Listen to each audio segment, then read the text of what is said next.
What's up, everybody? Long time no see. I decided I would make a new Making a Murder video. I was just reading through comments. I haven't been looking through comments in a long time, and I just figured might as well pop back on.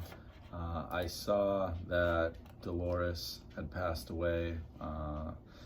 Sad. I think this is something everyone who had followed the case was kind of just assuming might happen, as morbid as that sounds, but they were pretty old, not best shape it seemed, and it's part of life, and he's been incarcerated for how long? So condolences to the Avery family, and Dolores passing away is really a big blow to Stephen, I'm sure. He said in this article that it's his worst nightmare, and he's afraid that his dad's not going to be able to see him become free either. But today's video, what I wanted to go over was this is a little old, and I'm sure people have covered it, but I'd been out of the loop for so long I wasn't even aware. Where is it?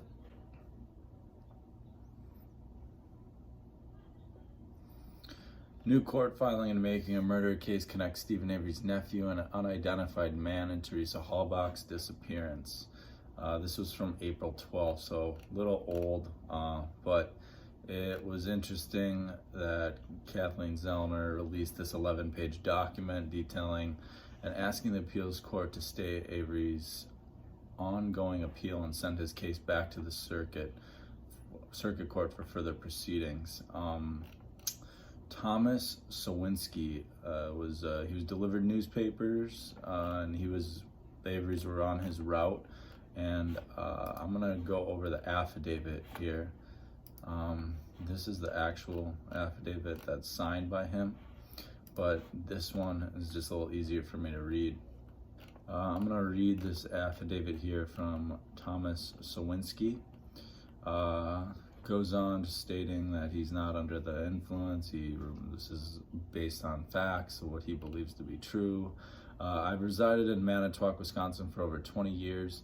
In 2005, I was employed as a motor route driver at Gannett Newspaper, Inc. and delivered papers in and around the Avery Salvage Yard. While delivering papers, I drove my personal car, which was a tannish gold four-door sedan. I cannot recall the make and model on the car at this time. On Saturday, November 5th, 2005, I was delivering papers on the Avery Salvage Yard, an early morning house before sunrise. I drove down Highway 147 and turned left onto Avery Road.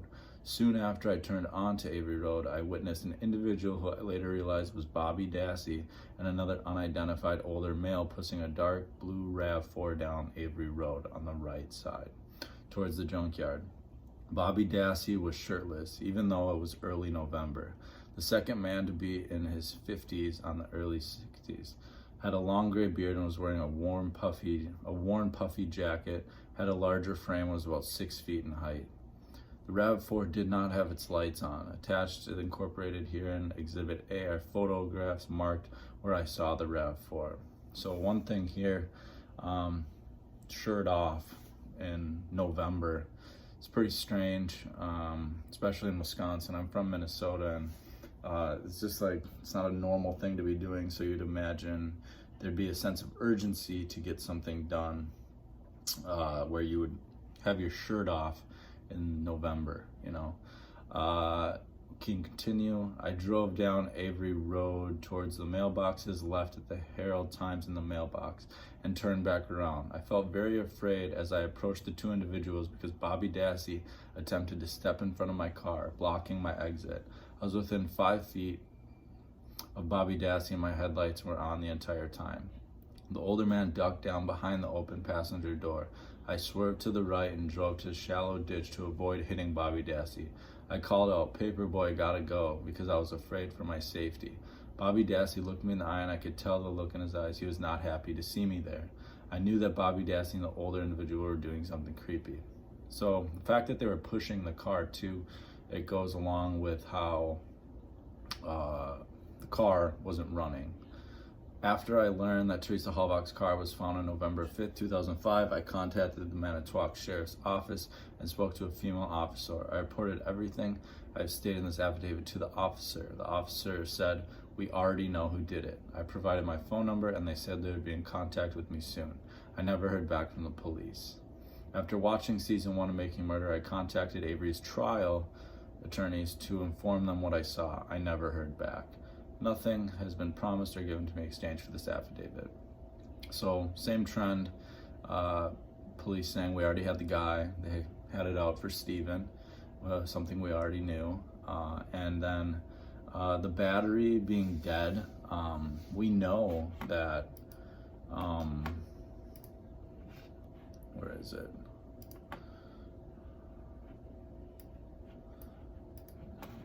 That her battery was dead and it was switched out with a battery that didn't fit. Crown Victoria was the one that was in there. So this is like, it would make a lot of sense, you know, as to why they're pushing the car.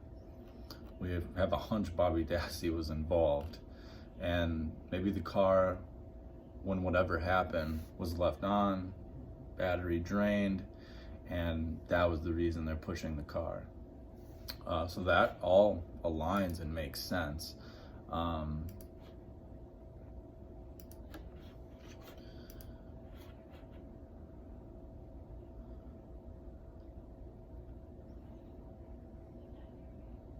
And I've stated before too, I think his initial lawyers didn't do a very good job. I know there was things that they couldn't talk about, but still, I mean, this guy said he contacted them and he never heard back from them. That's pretty serious stuff that he's saying right there. I do want to bring this up. Thomas Sowinski does have an extensive criminal record here, according to this Reddit post. Domestic violence battery,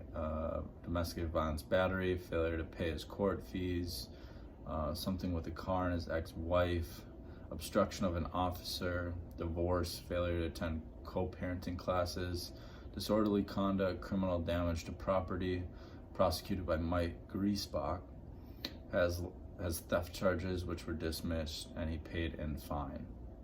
There's some things to point out about Thomas Sowinski, not that it's extremely important, but this is who he was. And for some reason, I think like criminals with that kind of record, like they're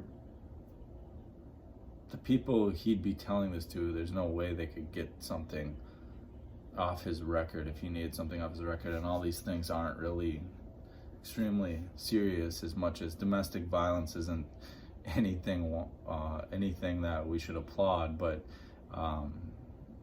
that's from 2011, you know, so he's been living his life for this long with that on his record. I don't think he would just jump onto this just because.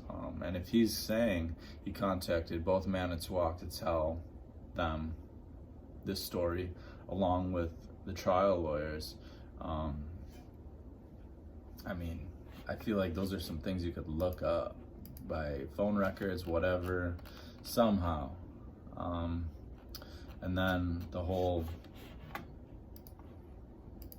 issue regarding the battery and what he's saying, the timing of it happening, it all makes sense. So I would take it with a grain of salt. And I know, I'm sure this has been talked about by different YouTubers and stuff, but I was just reading the comments from my older Making a Murder videos, and I figured I would just hop back on and see what's going on. And I know Dolores passed away, so it'd just be a good time to pop on for a video and give condolences and just say I still believe Stephen Avery's innocent. All my past videos, you know, I made them a while ago, and it's something that pops into my mind every once in a while, or you'll see it somewhere, something about making a murder. And you know, I think it's just been so long and drawn out. There's nothing really new that we can discover and things, but this is something I hadn't heard and seems pretty relevant. So I'll keep an eye on this and maybe continue to hop on. If some people have suggestions for videos, maybe leave a like, comment, and still thinking about Eric Cozy every once in a while. I know the community really love that guy, and big loss to the whole movement. So, you know, I'm sure everyone's still thinking about him, and hope he's resting easy. So I'll see you guys next time.